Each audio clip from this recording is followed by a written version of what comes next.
परम शांति हमारा 5 तत्वों का शरीर होता है। आकाश, वायु, अग्नि, जल और पृथ्वी। पृथ्वी तत्व जो हम देख रहे हैं, मांस या हड्डी, जो भी छूने वाली चीज़ है जो दिख रही है इन आँखों से सामने, वो पृथ्वी तत्व है। और इसके अंदर जल तत्व, खून और पानी जो है वो जल तत्व है।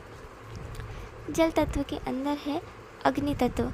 अग्नि तत्व यानी जो तापमान होता है शरीर में, किसी का शरीर ज़्यादा गर्म होता है, किसी में कम, उसमें अग्नि तत्व की मात्रा ज़्यादा या कम होती है। अग्नि तत्व यानी कि जो बॉडी में टेम्परेचर होता है वो। अग्नि तत्व के अंदर ही है वायु तत्व, जो हमारा ब्लड फ्लो करता है पूरे शरीर में, खून का जो बहाव होता है वो बहाव वायु तत्व से ही होता है। हमारे शरीर में 5 प्रकार के वायु होते हैं। एक तो सब जानते ही हैं, ऑक्सीजन, जो हम श्वासों के द्वारा ग्रहण करते हैं।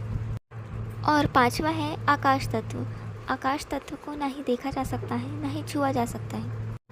आकाश तत्व वाइब्रेशन है, एनर्जी है। जैसे हमें थॉट्स आते हैं, हमें विचार आते हैं, हमारा मन सोचता रहता है, तो जो सोचता है, जो विचार आता है, वही हमारा मन ही आकाश तत्व है।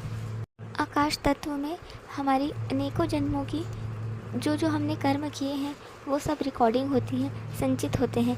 जैसे हमें कोई भी घटना पहले की याद आती है अचानक से, तो वो कैसे याद आती है, कहीं ना कहीं रिकॉर्ड होगा तभी तो वो याद आ रहा है ना। तो हमने जो कुछ भी देखा, सोचा, सुना, बोला है अनेक जन्मों में, वो सब आकाश तत्व में ही रिकॉर्ड होता है। उसमें से जो इस जीवन में हमें कर्म मिले हैं याद रखने के लिए, भोगने के लिए, वही याद रहते हैं। उसी के आकाश तत्व के सेल जागृत होते हैं, बाकी सब सबकॉन्शियस माइंड में एक्टिव होते हैं। जब जब हमारे कर्मों के फलीभूत होने का समय आता है, दुखी या सुखी होने का समय आता है, तब तब आकाश तत्व के वो सेल जिसमें उस कर्म की रिकॉर्डिंग है वो एक्टिव होते हैं, जिससे हमारा मन दुखी या सुखी होता है। लेकिन आकाश तत्व को भी एनर्जी कहाँ से मिल रही है? आकाश तत्व को एनर्जी हमारी आत्मा से मिल रही है। अल्टीमेट एनर्जी हमारी आत्मा से ही आ रही है। यानी जो हमारा नर्वस सिस्टम होता है उसी के द्वारा हमारी आत्मा से पूरे शरीर में आकाश तत्व के माध्यम से वायु में, फिर अग्नि में, फिर जल में, फिर पृथ्वी तत्व में एनर्जी आ रही है, जिससे हमारा शरीर चल रहा है। यानी हमारी आत्मा ही ये शरीर को चलाती है। जब हमारी आत्मा इस शरीर से निकलती है, यानी इस जन्म के कर्म पूरे हो जाते हैं, तब हमारी आत्मा 3 तत्वों के साथ इस शरीर से निकल जाती है। आकाश, वायु, अग्नि, 2 तत्व जल और मिट्टी प्रकृति के जल और मिट्टी तत्वों में मिल जाते हैं। 3 तत्वों का शरीर बचता है, आकाश, वायु, अग्नि। इस जन्म में हमारे जैसे भी कर्म रहे हैं, जो भी संस्कार, इच्छाएं रही हैं, उस हिसाब से हमारा 3 तत्वों का शरीर होता है, जो भारी या हल्का होता है। जब इच्छाएं, कामनाएं, वासनाएं बहुत अधिक होती हैं तो ये 3 तत्वों का शरीर बहुत भारी होता है। इन्हीं 3 तत्वों के शरीर को सूक्ष्म शरीर कहते हैं।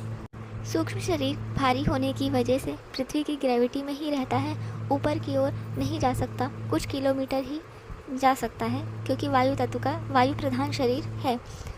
और जिन आत्माओं में इच्छाएं, कामनाएं, वासनाएं नहीं होती हैं, उनका सूक्ष्म शरीर हल्का होता है, यानी उनके मोह का क्षय हो चुका है, यानी मोक्ष। तभी वो आत्माएं ऊपर जाती हैं। सूक्ष्म शरीर हल्का होने की वजह से वो ऊपर जाती हैं, ऊपर के लोकों में गति करती हैं।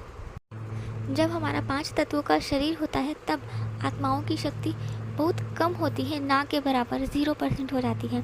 देखने के लिए आँखों की ज़रूरत होती है, सुनने के लिए कान की, बोलने के लिए मुंह की ज़रूरत होती है। लेकिन जब 3 तत्वों का शरीर होता है तभी भूख लगती नहीं, खाने की ज़रूरत नहीं, सुनने की ज़रूरत, वाइब्रेशन के थ्रू कम्युनिकेशन होता है।